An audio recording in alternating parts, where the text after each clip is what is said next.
Iago, eu acho que você traz uma questão fundamental.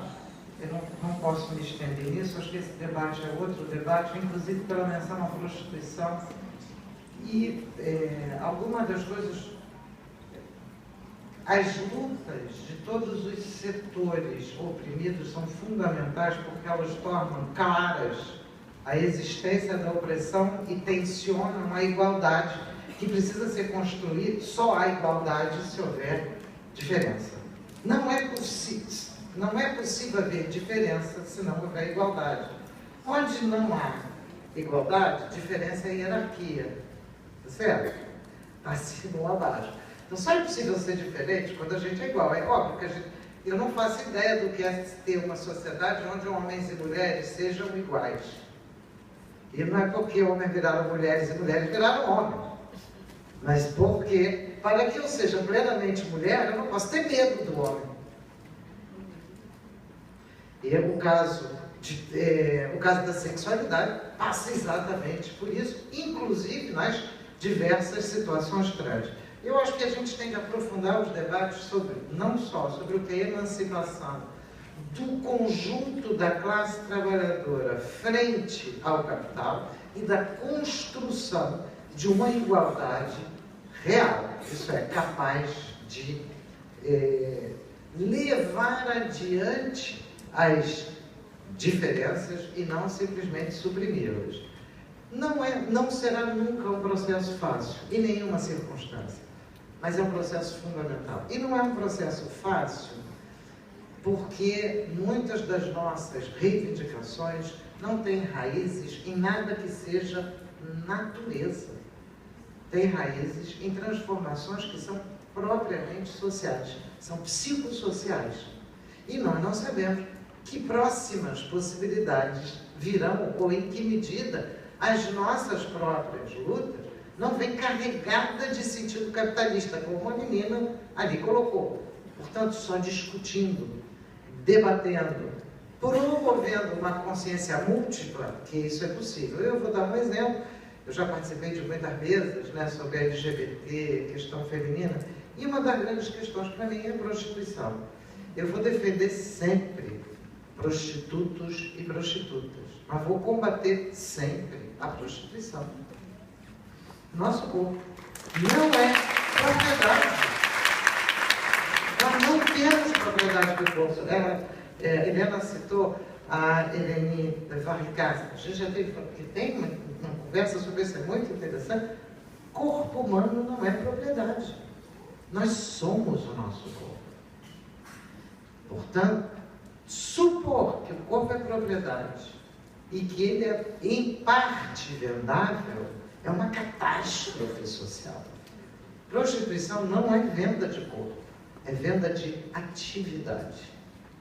Vamos deixar bem claro, venda de corpo é venda de órgão ou é venda de escravo. E venda de órgão acontece no mundo regularmente, venda de rim, venda de córnea, venda de fígado. Isso, a gente tem tráfico de órgão e tráfico de pessoas, escravidão. Prostituição não é venda do corpo, de qualquer maneira, é venda de uma atividade, que é a atividade ativa ou passiva sexual, de qualquer maneira é uma atividade. E eu acho que essa, por exemplo, é uma discussão fundamental, é uma luta fundamental, e que atravessa não só, atravessa toda a sexualidade em todos os seus vieses. E hoje parece que se procura legitimar a prostituição como ato legítimo de propriedade do corpo no mercado. Uma coisa é defender prostitutos e prostitutas. No caso brasileiro, nós temos hoje uma coisa dramática, que é a prostituição infantil estimulada pelo turismo. De meninos e de meninas. Em praticamente todas as cidades turísticas. Acho que essas são lutas fundamentais no terreno da sexualidade que a gente tem de enfrentar. Eulália, Ecosol, economia solidária. Bom, são as lutas que nós temos e são as maneiras que foram implementadas para fazê-lo.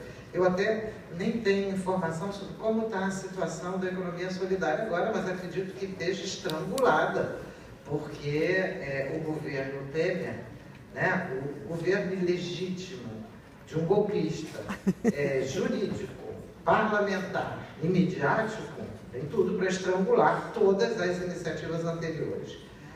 Mas eu não vejo a economia solidária como uma garantia emancipatória. Sinceramente, não vejo. Eu vejo a economia solidária como uma possibilidade de organização, mas mesmo essa possibilidade ainda não foi cumprida. Exatamente porque se tratou, e eu quero desde o começo colocar claro isso, se tratou de considerar que o Estado poderia obturar ou eliminar as tensões sociais por políticas pontuais que fossem garantindo aos setores mais vulneráveis algum ingresso. Isso significa, quando a Eliana falou que há duas maneiras de avançar na emancipação, uma pelas políticas públicas, outra pela luta, eu vou dar um pitaco. Só se avança na política pública se a luta continua. Se não tiver luta, a política pública apaga o incêndio até a sua origem. Portanto, eu acho que o caso da economia solidária, infelizmente, tem essa dupla constituição. Eu fui várias vezes para discutir no Talher, em várias iniciativas da economia solidária. Sei que a economia solidária nunca foi homogênea, tem tensões, tem grupos diferentes lá dentro, mas acabou sendo apresentado como uma política pública de formação profissional que não combate, não organiza como classe, mas arruma a população lá dentro. Isso é dramático. Esse lado eu tenho de compor. Isabela, a questão que você me coloca é impossível, né? Qual estratégia? Bom, eu vou simplesmente discutir um pouquinho o que a gente já vem discutindo em outros âmbitos. A meu juízo, o Brasil é um país hoje plenamente capitalista. Plenamente capitalista significa dominado pelo capital de norte a sul, com a maioria da população sendo população trabalhadora, eu tenho de concluir, sendo população trabalhadora. Portanto, a estratégia, a meu juízo, é a luta anticapital. A tática que a gente vai usar vai variar, mas a estratégia a meu juízo, a mesma que tem que ser na França, que tem que ser nos Estados Unidos, na Venezuela, na Colômbia ou na Índia. É uma luta contra o capital, é uma luta pela humanidade. Agora, as táticas, aí é uma discussão mais longa. Jesus, a questão das pós. Eu vou avançar um pouquinho no tempo, mas eu acho que essas questões são importantes. A pós-graduação é um câncer na universidade. É um câncer. E digo isso com a maior tranquilidade, eu sou professora de pós há 20 anos, coordenadora de várias pós. Por que é um câncer? Porque a pós-graduação, ela é nutrida por uma instituição, mas avaliada por outra. Ela não fornece recursos diretos para o docente, mas é ela que fornece prestígio. Então, a pós-graduação é hoje um lugar de alta competição docente, sem remuneração. Os trabalhadores que vão para a pós vão trabalhar o dobro do que os outros, não todos, mas em geral vão assumir mais encargos, sem remuneração equivalente, e ao mesmo tempo desdenhar a formação de base, porque todo o prestígio está lá em cima. É catastrófico. É catastrófico. Então, a gente tem de fazer a crítica, mas não tem como sair da pós. Então, a gente tem de estar na pós criticando a pós. A minha vida é estar na pós metendo o dedo na ferida. Porque é isso, é um câncer. Eu fui coordenadora de pós, eu fui fazer seleção de pós para os professores e dizer, olha, vocês estão vindo para um câncer, mas nós precisamos de vocês. Por favor, continuem lutando contra. Porque esse troço é uma metástase que faz pela universidade, contaminando os alunos. Extremamente claro. Eu não tenho nenhum problema em ser altamente produtiva, contanto que eu determine para onde eu vou ser altamente produtiva. Obedecer aos critérios CAPES hoje é se esterilizar como reflexão.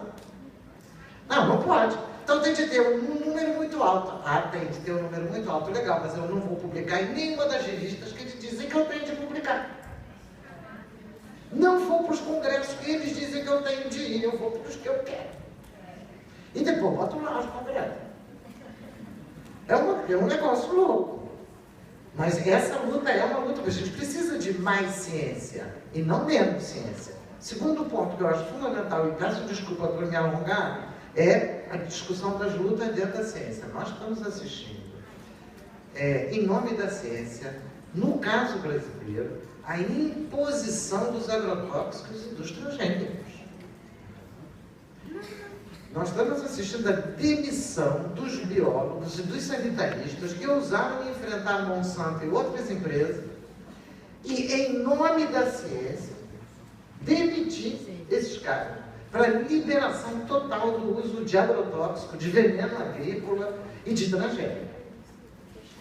Essa questão não se limita ao caso brasileiro. Nós temos hoje várias pesquisas para mostrar como o controle empresarial de revistas científicas, de universidades públicas, e o caso brasileiro é de novo dramático, em que departamentos e pós-graduações são financiadas por empresas, decidem o que é legítimo e o que não é legítimo pesquisar, inclusive pelas bolsas. Tá? Então, acho que essa é uma questão fundamental, merece estudo, merece aprofundamento, e é com luta que se vai fazer. E por último ponto, que eu já estou avançando tudo aqui, a questão dos invisibilizados, que a Jesus trouxe, que o Iago trouxe, eu faço questão de acrescentar 2 invisibilizados. Os invisibilizados locais, favela no Brasil. O Brasil é um país favelado, que mudou de nome e agora virou comunidade, mas é favela, não mudou de condição. 2, o sistema carcerário, o volume de presos no Brasil, trucidados e assassinados diariamente. E o terceiro ponto, um país onde não se fala mais classe trabalhadora, completamente invisibilizada. É a grande massa. É aquela onde estamos todos, favelados, negros,